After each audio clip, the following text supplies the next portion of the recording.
niat lebih kepada meloloskan pemekaran provinsi. Karena kan dipaksakan hanya mau rubah pasal yang sebenarnya pasal 76 ini. Jadi mensreanya itu sudah ada. Jadi adanya niat bagaimana memekarkan Papua, memakai nama NKRI, seakan-akan NKRI itu membolehkan untuk memarginalkan orang Papua.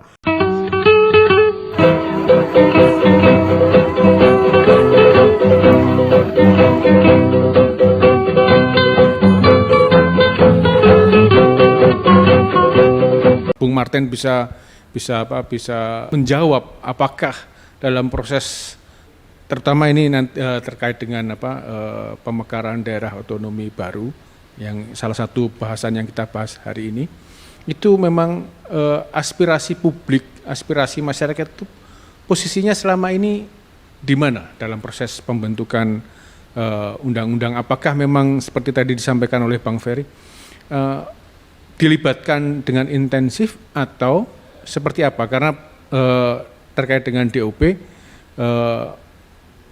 DPR mengatakan bahwa mereka melakukan itu sebagai jawaban atas aspirasi yang disampaikan oleh masyarakat Papua. Jadi seperti apa sebenarnya proses itu terjadi selama ini? Silakan, Bang Martin. Terima kasih buat kesempatan, Pak Yosi. Jadi sebelum saya masuk langsung ke pertanyaan, mungkin saya jelaskan dulu tentang kerangka besar, tentang semangat bagaimana membangun bangsa dan negara. Nah, spiritnya itu kan sebenarnya lebih kepada hak asasi manusia.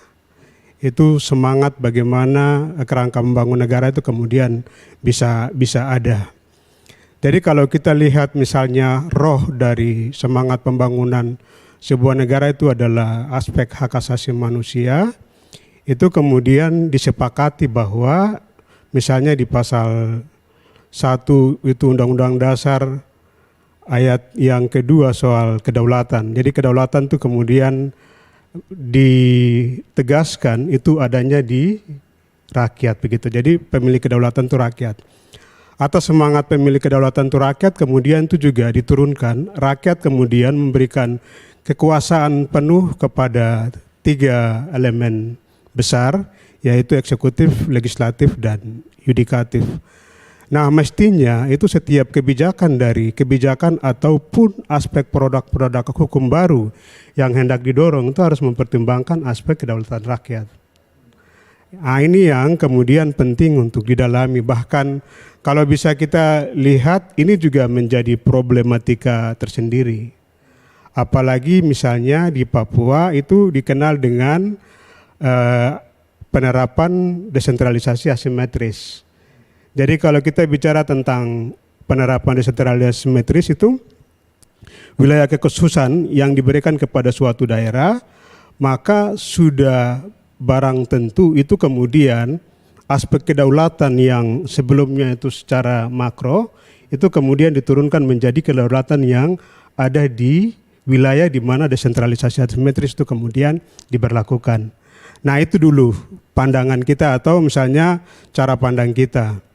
Nah, sekarang misalnya kita masuk ke upaya pemaksaan atau penerapan Undang-Undang Otonomi Khusus di Papua. Jadi kalau dulu misalnya sebelum perubahan di Undang-Undang Nomor 2 tahun 2021 ini, itu sebelumnya partisipasi rakyat itu justru tidak terlihat. Artinya bahwa rakyat kemudian paksa untuk menolak otonomi khusus, tapi kemudian kekuasaan atau negara tetap ngotot untuk paksa diberlakukan. Walaupun sesungguhnya itu aspek terpenting dalam desentralisasi asimetrik itu yang harus dilihat itu adalah upaya menyelesaikan problematika. Di Undang-Undang 21 sebelum perubahan itu tidak ada sama sekali aspek problematika yang dimasukkan di situ. Nah, cara pandang Jakarta melihat Papua itu hanya bisa diselesaikan dengan uang.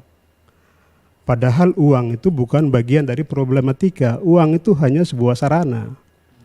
Nah, cara pandang kekeliruan ini menggambarkan bahwa entah itu kemampuan bagaimana menarasikan intelektualitas dalam pengelolaan birokrasi, tapi juga misalnya mereka yang ada di legislasi atau yang ada di kekuasaan untuk mengkonkretkan itu atau seperti apa. Tapi saya juga sepakat tadi seperti apa yang disampaikan oleh Mas Ferry, bahwa ternyata masalahnya itu di soal pengelolaan negara atau ada di para kekuasaan begitu.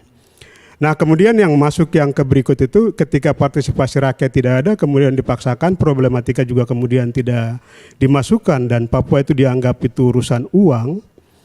Nah kemudian pendekatan represif dan segala macam itu justru dilakukan.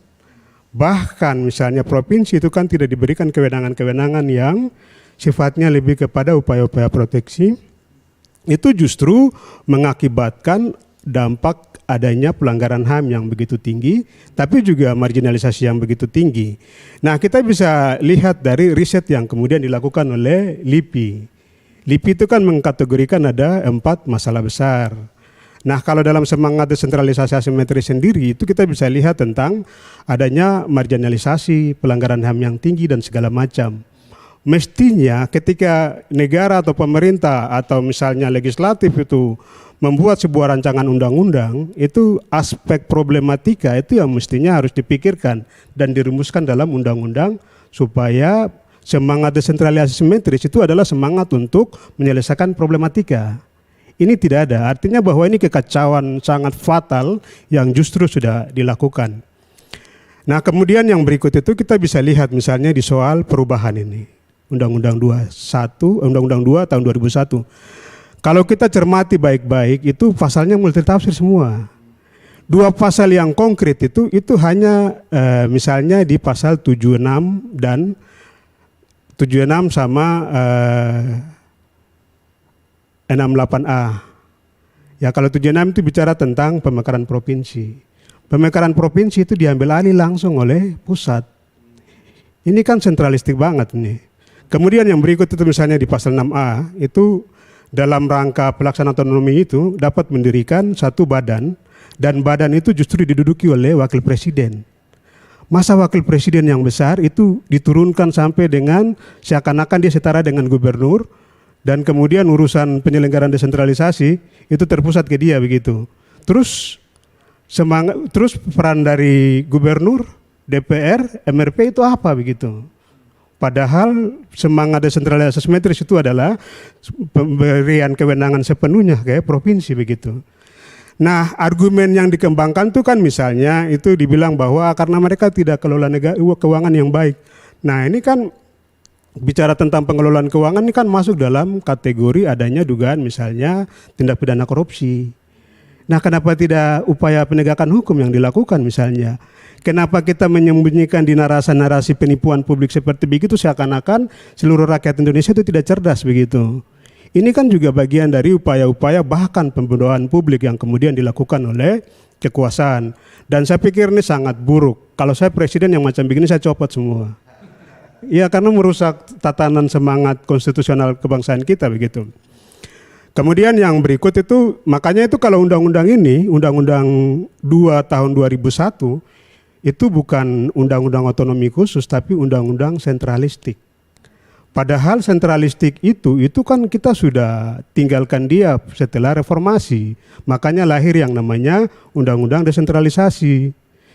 Tapi kok kenapa Jakarta masih justru mendorong sampai dengan sentralistik ini justru masuk di sini begitu. Padahal semangatnya itu desentralisasi asimetris. Ada apa ini? Nah ini justru saya sepakat, saya pinjam kata dari Bang Ferry bahwa ini kejahatan konstitusional sebenarnya. Sentralistik loh. Nah kalau sudah sentralistik seperti begitu terus semangat proteksi terhadap orang Papua yang sudah mau punah ini di mana?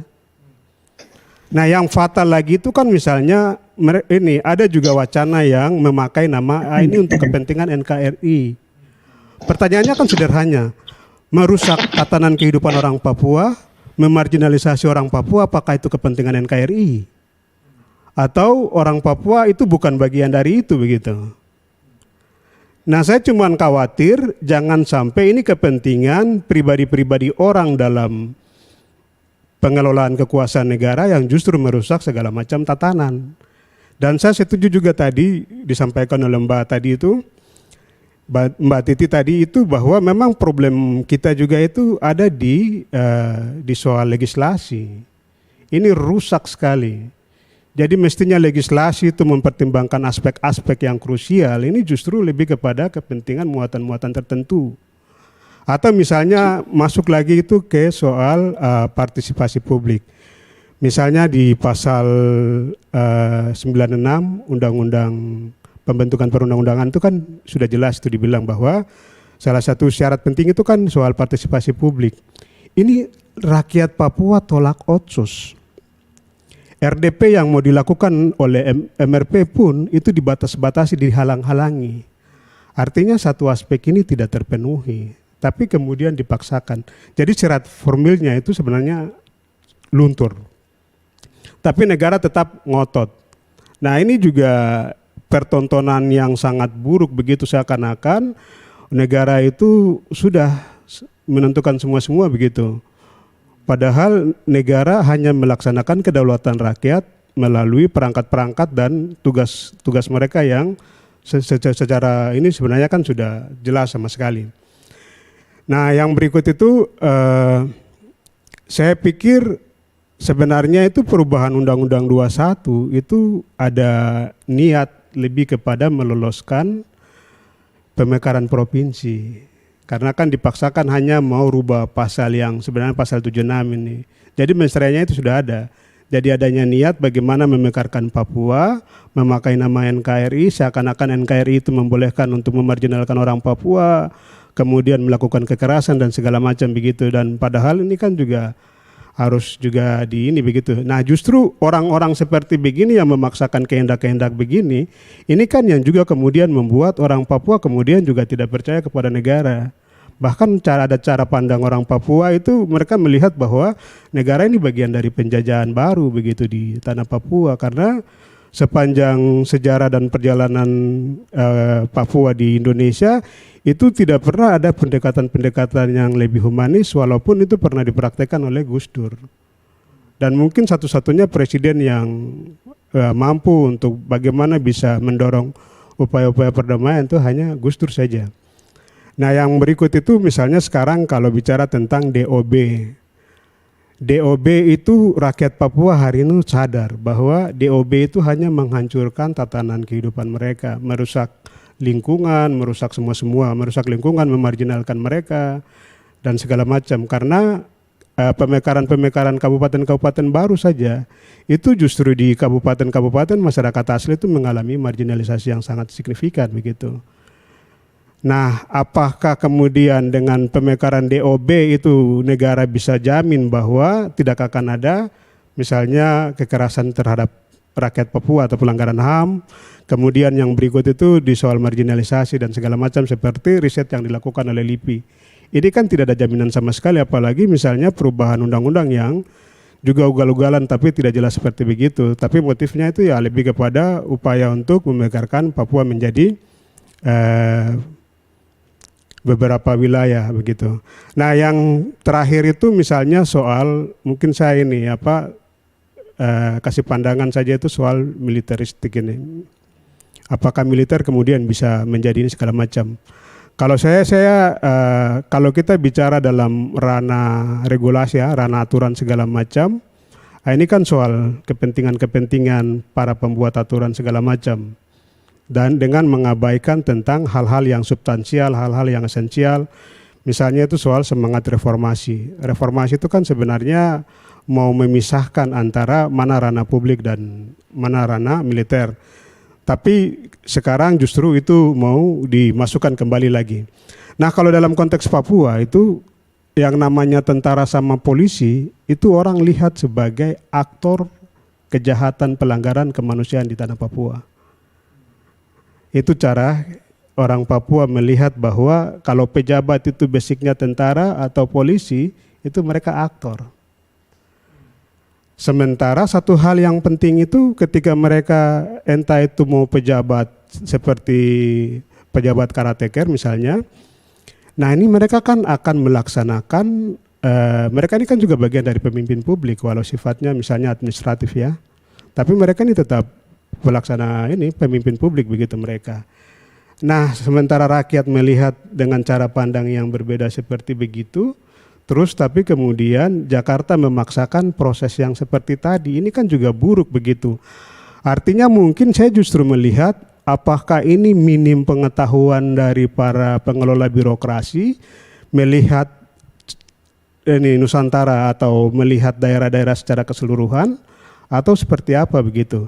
Nah, maksudnya kan kalau mereka tidak punya kemampuan melihat bahwa wilayah-wilayah ini memiliki karakteristik yang berbeda, situasi yang berbeda, pengalamannya yang berbeda, itu mestinya ruang demokrasi, ruang dialog itu yang dikedepankan begitu untuk menutupi kekurangan mereka. Ini sudah kurang, tidak mengerti, terus paksa-paksa. Kalau itu sih tidak apa-apa, tapi yang lebih buruk lagi itu kalau ada niat buruk di balik itu kan juga sangat fatal. Tapi saya boleh simpulkan bahwa dari semua ini itu kan sebenarnya itu lebih kepada pendekatannya itu pendekatan rasis sebenarnya. Pendekatan rasis, jadi supaya orang Papua itu kehilangan tanah adat mereka, peradaban mereka, kehidupan mereka, terus oknum-oknum memakai nama NKRI, dengan mendorong upaya-upaya begitu supaya mempercepat marginalisasi, meningkatkan pelanggaran HAM dan segala macam. Macam kan contoh kemarin itu ketika misalnya KKB itu dinaikkan menjadi teroris. Padahal kan unsur teroris itu kan ketat. Misalnya kan salah satunya itu memberikan traumatik yang panjang tapi tidak selesai-selesai kan. Itu kan unsur yang konkret itu.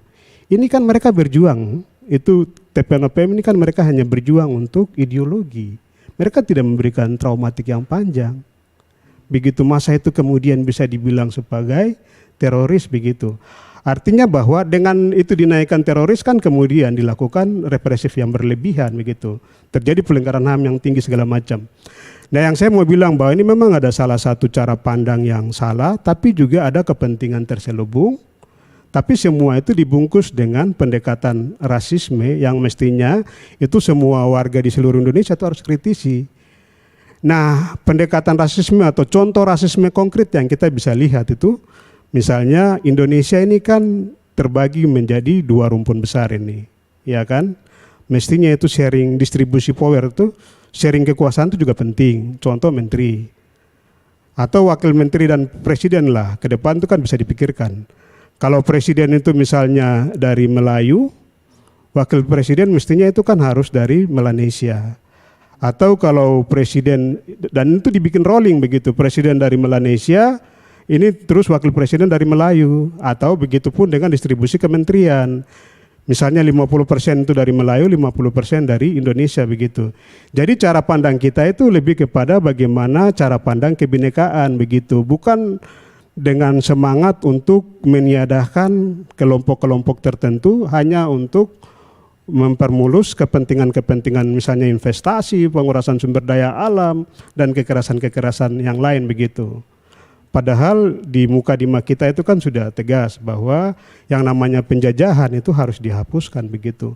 Kenapa kita harus memakai cara-cara seperti itu begitu, maksudnya cara-cara yang lebih kepada terlihat lebih kepada penjajahan-penjajahan begitu. Kejahatan rasisme ini kan identik juga dengan penjajahan, dan saya pikir kayak begini yang mestinya harus dihapuskan.